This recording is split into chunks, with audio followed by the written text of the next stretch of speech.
Good evening, everybody. My name is Joti with Blue Cypress School of Holism and Blue Cypress Botanicals. And we're here in the backyard gardens. It's actually late August, and I haven't done a garden update in a really long time. So a lot is going on in the garden. Some things have passed their prime. I'm here in the Texas Hill Country, and so usually it's really hot and a lot of things are dying back right now, but we've had an unusually rainy summer. So I still have a lot of things in the garden that would be usually dying back right now that are still thriving or at least still living. So we're just gonna take a little tour around the backyard gardens. This is mainly my apothecary garden where I grow a lot of the herbs that I use in my practice. And before we get started, if you're wanting to know how to follow all the work that I'm doing, on Instagram you can find me at Blue Cypress Botanicals. You can also visit my website if you want to place an order for any of the brooms that I make or any of the herbal formulations, any of the botanical offerings that I create there. That is bluecypressschool.org. And what else? You're here on YouTube, so you know the YouTube channel. And also, I started a Patreon about, I guess it's been about a month or so, maybe a month and a half. But you can find me at patreon.com/Blue Cypress Botanicals. And there on Patreon, I'm offering a lot of exclusive content that you won't find anywhere else. You won't find it here on YouTube. You won't find it on my website. You won't find it on Insta. So if you want to see some of my behind the scenes process for the artwork that I do or the brooms that I make, there's also some early access to shop updates. We have another one coming up in September, so if you want to see, if you want to get first dibs on that before the mailing list and before I announce it on Instagram, then you'll definitely want to go check out the Patreon page. And through Patreon, there's a lot of different tiers. I think I have like 6 different tiers set up where you could pay as little as $3 a month, or you can pay all the way up to like $1,000 a month, depending on what kind of offerings you want. The mosquitoes are out tonight. All right, so without further ado, let's take a spin around the backyard gardens and see who's here. So I was walking over to the first area of the garden. I see this little rogue passion vine that's just kind of popped up. I think it crawled out from this bed over here that I have chicken wire around because our dog kind of romps through the backyard and he tramples everything. So that was just a cute little rogue passion vine. It's Passiflora incarnata is the species of passion vine that I grow here in the backyard apothecary garden. Over here is kind of this composted area of the garden that used to just be all rocks, and we started throwing our raked leaves over here a few years back, and we've actually been able to grow some things. This is where like all of these tomatoes were growing back here, and the tomatoes are past their prime. Some of them are still producing fruit, but the fruit is not really turning, it's not really ripening all the way. It's just kind of staying small and green. So I think that they're really done for the season. All of this is pretty much done as well. These were scarlet runner beans, and I have some gourds that are still kind of climbing this trellis, so I haven't gotten in there and really snatched everything out yet. And so this bed is really in a lot of transition. You can see a little lonely zinnia over there. But what I really wanted to show you all, well, there's this. It looks like some sort of squash, maybe zucchini or like a summer squash, but that really just started to shoot out here in the last couple of days. We had some rain today, so this plant is looking really happy, but this is what I wanted to show you. I've had so many gourds. I've probably harvested, I don't know, maybe 20 gourds, whether they were, this one is a bushel gourd. You can see how big it is in comparison to my hand. And I've been making bowls out of these gourds, like calabash bowls. If you slice the gourd this way, I guess you could slice it that way, depending on what shape bowl you want to make.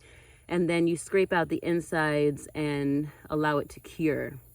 I reckon that you could cure it first, but My concern is mold and rot, and so the gourds that I have inside, I've split them open, cleaned them out really well. I have one of those scooper knives that you use for whittling bowls.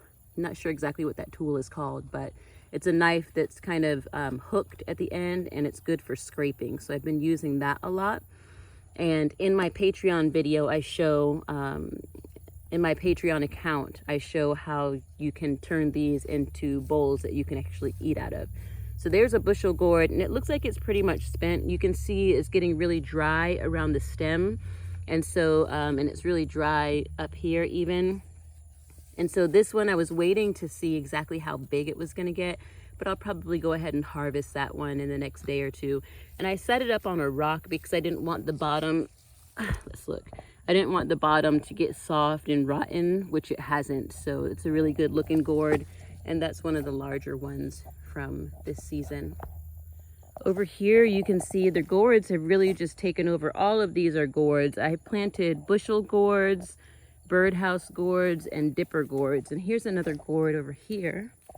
Look at this one, it looks so pretty after the rain. It has like rain droplets on it. And this one, you can see the stem is still really green and fuzzy. So this one will probably get a lot bigger. So in comparison to my hand, it's not quite as big as the other one, but it's still going. Let's see what else is over here. Oh, the wormwood really started taking off this summer. All of this is wormwood over here. And you can see it even has some flowers, little inconspicuous flowers on it. Let's head back over here to the herb spiral.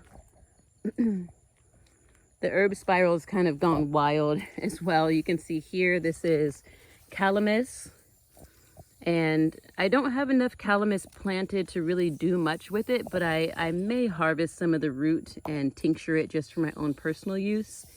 Calamus is it's one of our mildly psychoactive plants, but I haven't used it in a psychoactive sense. I've actually used it as a tincture because it has a real affinity for clear communication and helping us to be able to communicate clearly. So that's one way that I've used Calamus root tincture in the past. The horsetail looks really green and healthy. And this area down here where you see the circle of stones is kind of like a little pond. We dug that area out and put a bucket in there and then filled it with stones. So it actually holds a little bit of water. So sometimes we'll see little snakes or frogs over in this area. Here you can see there's some lavender, some estafillate, some mugwort. This is a Scarlet Sage. And you can see this gourd is just running through here, kind of grabbing onto everything and making its way back down onto the ground over there. Here we have a Vitex tree. This Vitex is about 3 or 4 years old, and it actually has some of the berries on it. They're not quite ready to harvest just yet. They're still pretty green. But Vitex is one of our really good medicines for regulating female hormones, regulating the menstrual cycle, and helping with PMS, even helping as we move into the crone years and our hormones change again as we enter into menopause. Here's a Kratom tree.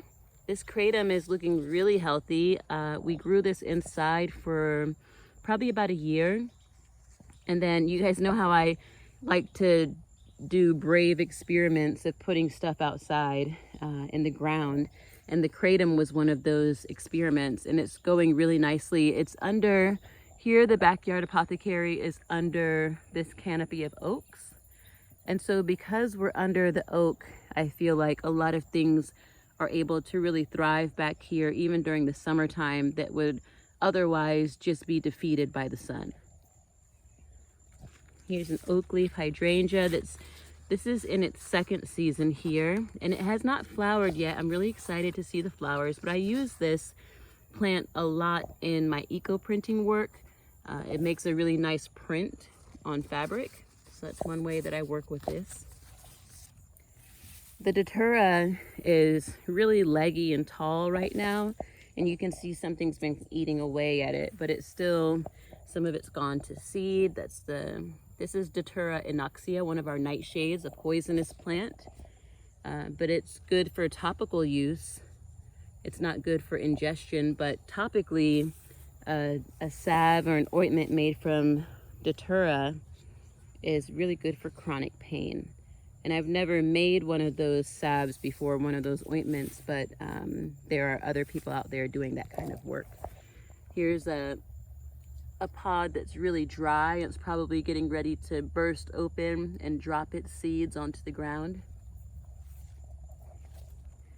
Over here we have a hibiscus. This is one of those, I forget what it's called, but this is a big red hibiscus, and you can see that this flower already opened and fell to the ground. I don't see any other flowers right now that are getting ready to open.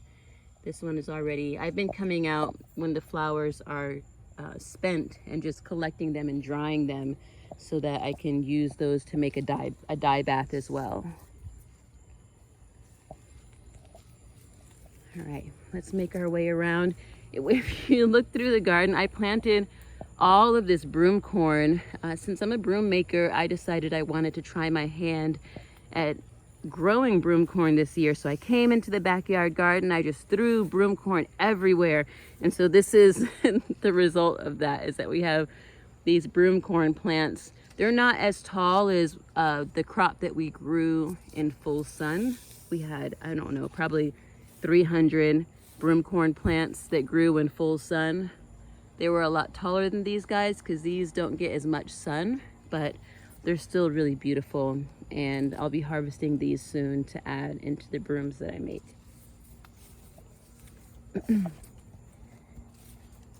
This beautiful mullen has gone to seed, and it was really lovely watching this mullen throughout its life, because it was just so big and glorious. And look at all of the seed heads, all the torches that it put up. These were full of beautiful yellow flowers, and now they've all gone to seed. You can really see the seeds close up right there. These are all mullen seeds. So every year I expect to have more and more mullen. Last year was the first year that I saw the mullen even show up here on our property. So I'm really happy that it's here.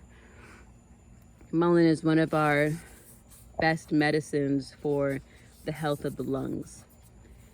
And you can see everything's looking kind of rough because, you know, it's late summer and there are a lot of pests. And I've also been doing a lot of traveling, so I haven't been spending as much time in the garden, you know, just staying on top of things with my neem spray and all of that. Here's some Passiflora incarnata. You can see all these beautiful flower heads on it. And this just kind of climbed the trellis. And since I've been doing some traveling and I haven't been at home to eat all of the passion flowers as they bloom, there are a lot of passion fruits on the vine as well that are ripening. And so I'm excited for those. I've already harvested quite a few, probably, I don't know, 6 or 7, which is a lot for me because I usually am always constantly eating the flowers, and so they don't always get a chance to go to fruit.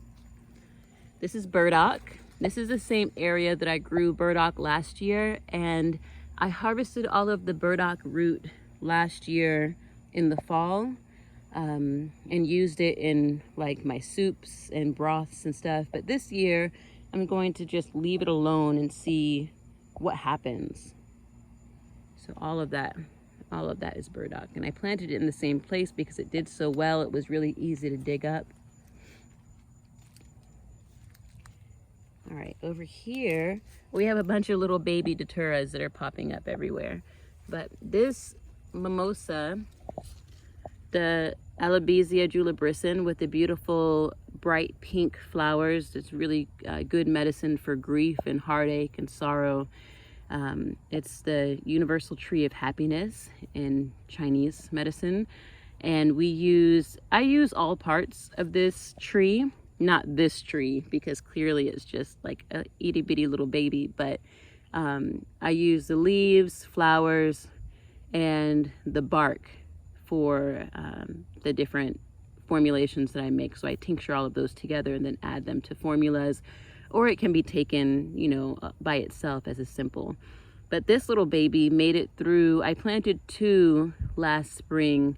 One of them did not survive that hard freeze that we had, but this one did survive, and it's been growing this spring and summer. So I'm really proud of this little cutie. Here we have some comfrey growing. This is right here. This is all foxglove that I grew from seed, and it seems to be really slow growing. I'm not sure when it's gonna flower, but nevertheless really happy that it's still here. Something's been kind of eating it. I'm not really sure what this is. I don't know what that is, but we'll see. We'll see when it flowers.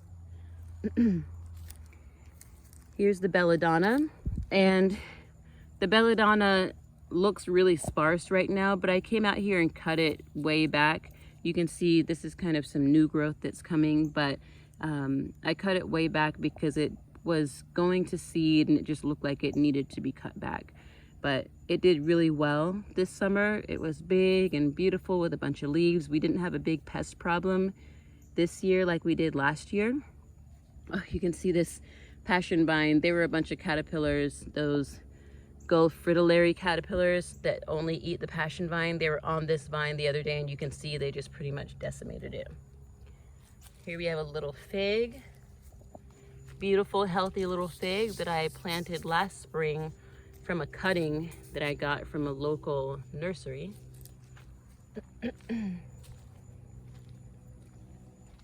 The rue is really happy. This is such a sweet plant to have in the garden. Rue, I love the way that it smells, and I love the little yellow flowers that popped up. They were really joyful, and it just seems so happy to be here. The rue looks like this. It's looked like this like its whole life. It's gotten a lot taller, but it's never died back. It survived the freeze. It just is such a happy plant to have in the garden. There's another fig. There's Ola. All right, my pride and joy. My kava, I love you so much. This kava, if y'all remember, if you've been following along on Instagram, I put a video there of taking the kava out of its pot and planting it in the ground.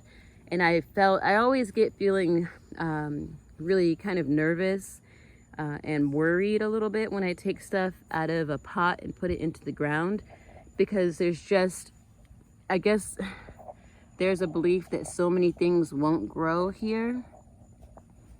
And the kava is just doing so well. She's standing up tall and putting out these big, broad, healthy leaves, so bright green. So yeah, I feel like that was a really good decision. I'm gonna stand back so you can see all of the glory of this kava.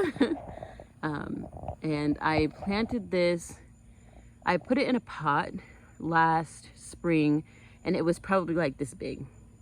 And then it really thrived on the front porch, and then we moved it inside to overwinter inside in a pot, and then kind of like early to mid-spring this year I brought it out and put it in the ground. So we'll see what happens in the fall and winter, but I think that this kava really likes being here. What do you think? Okay. See, the passion vine is just taken over here. It's all like climbing up this chair. This is a chair I sit in and do live streaming sometimes, because it ends up being one of the only places that I have really good service back here. So that's my chair. This is some neem that a friend gave me years, I guess maybe 3 years ago, and I thought that the neem had died back in the freeze, but it came back not long ago. It came back in the summertime for sure. It wasn't here in the spring, and so I'm really proud of it that it survived. This is a little curry down here, and it's being blocked by the kava now. It's not getting as much sun as it wants, so I think I'm probably gonna have to move that. And look at the roots of the kava. I probably need to bring some more compost over here. It's like the roots are crazy. And you know, that's where we get the medicine that we use from the kava. Is kava, it's kava root that we work with.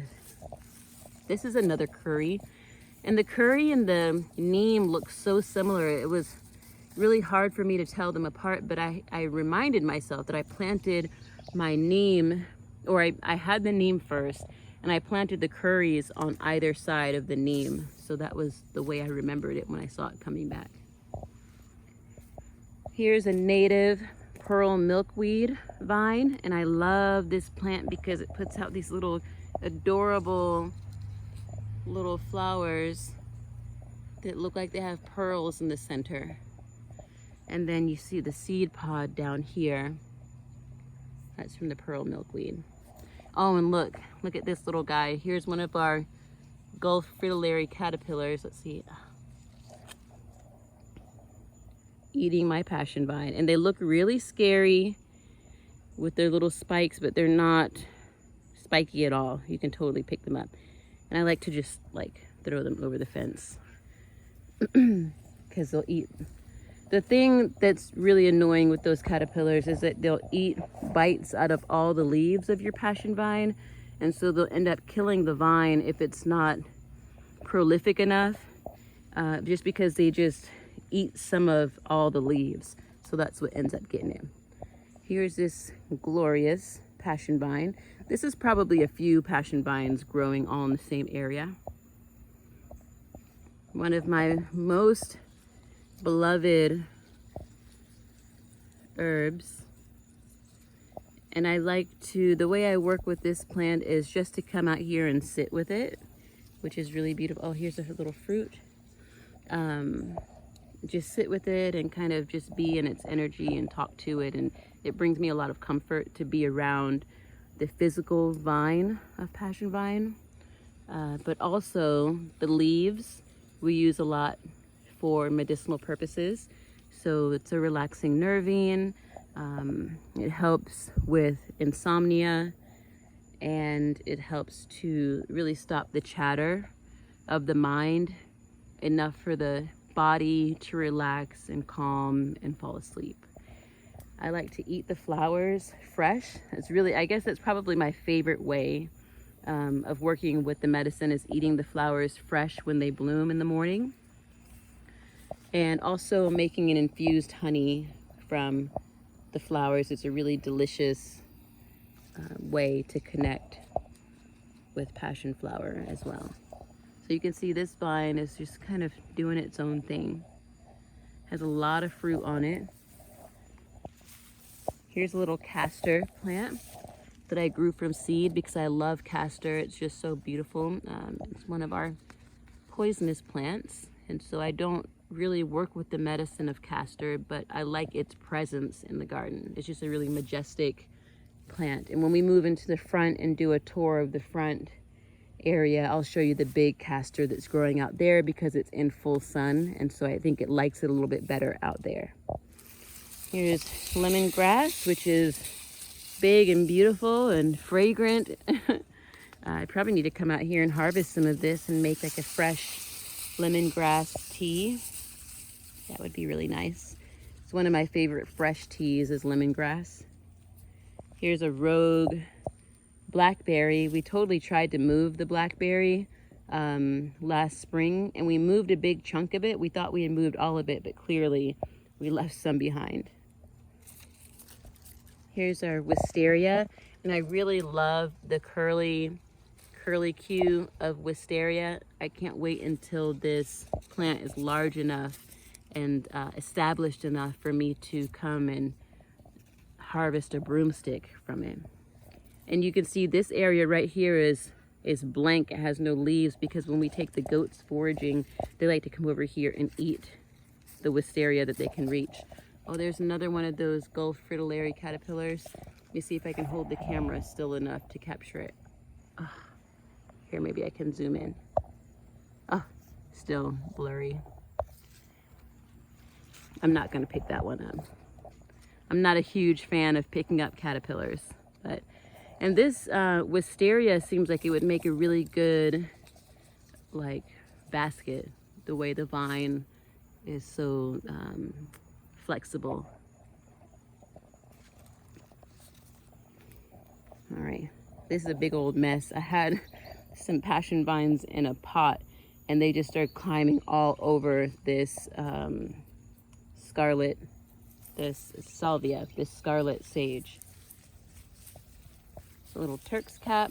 This is a volunteer mulberry tree. So happy you're here. It just popped up in the spring and just started growing. And then we also have, like, this is another mulberry here. There's one there. And they're all volunteers in the garden. We didn't plant any of those. They just popped up. Here you can see all of my broomcorn heads. Broomcorn is a really cheerful plant. I probably won't plant it back here again. It doesn't really get enough sun. But the seed heads are so beautiful. Here's an elder tree here. Another elder. This one is so huge, I think because it didn't die back in the freeze. The other elders, we have like, let's see, 1, 2, 3, 4 other elders. This would make 5. And this one didn't die back. The other ones did. So I think this one just kind of had a head start. And it really has spread out beautifully. It actually flowered and then got a few berries. So I'm looking forward to next year. This elder tree here, I think is about 4 or 5 years old, probably 4 years old. And so is this one. See, in comparison, how small this one is compared to this one is because of that hard freeze that we had. This one, all of its leaves looked kind of burned after that freeze, but then it came back. Oh, and this is actually a different one. See, if we look down, it probably shot up from over here though. So we have a lot of different trees that are just kind of shooting up from this mother. All right, let's come through here. We've had a lot of snakes in the garden this year, more than usual. I don't know what this is, some kind of salvia. And that's a pineapple sage down there. And here is kind of overgrown. I haven't done any like clearing or anything in a while. But there's a bunch of bulbs that I planted back here. I planted gladiolas and tiger lilies, and all of those bloomed in the early summer. There's another fig back there. There's the goats and the ducks.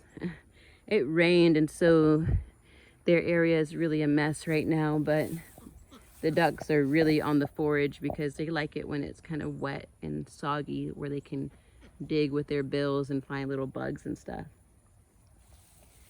This bed is pretty overgrown as well, but there's some zinnias that were growing here, more scarlet sage, more zinnias, a little bit of broomcorn. More broomcorn. You see, I kind of went crazy with the broomcorn.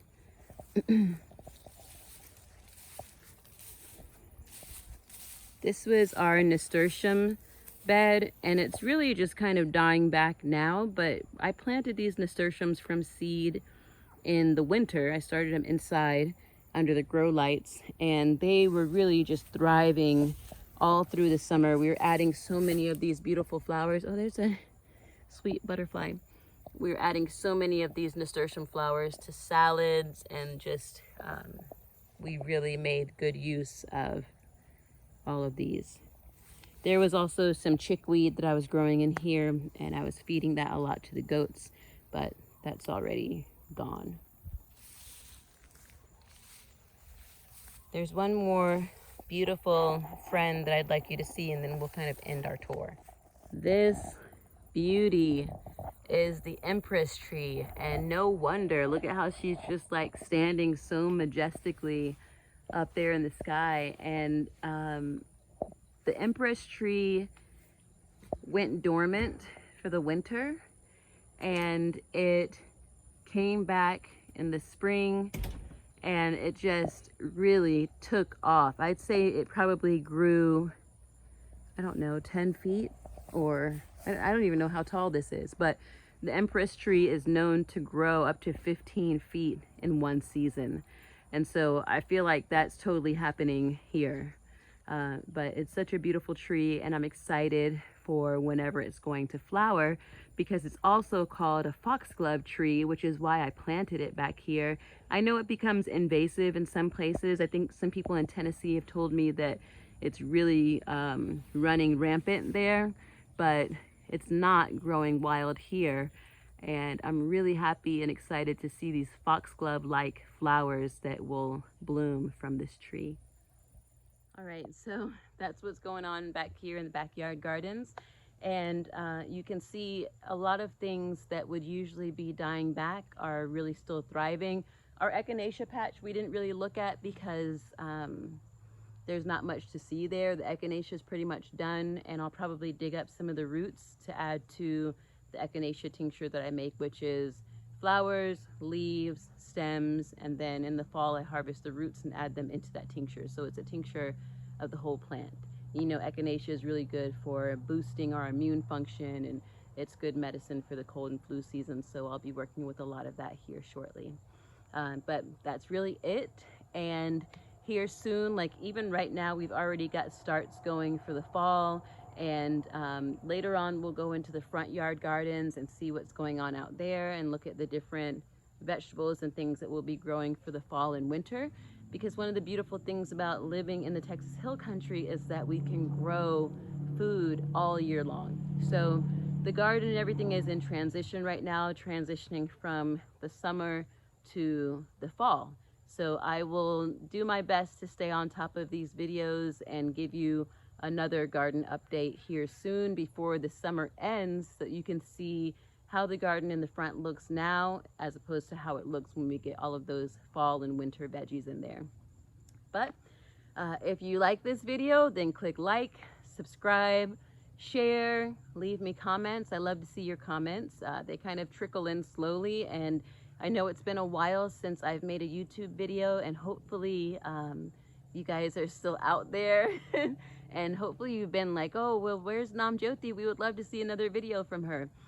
But join me on Patreon, go visit the website, join me on Instagram, and let's just continue. I'll continue to share here and on all those other platforms. But leave me some comments, let me know how you're doing, let me know what plants in the garden you're curious about, and maybe there's something that you would like to see me try to grow here in Texas. That could be kind of fun. All right, I will see you all later. Thanks for watching this video all the way through, and I will check you guys next time. Namaste.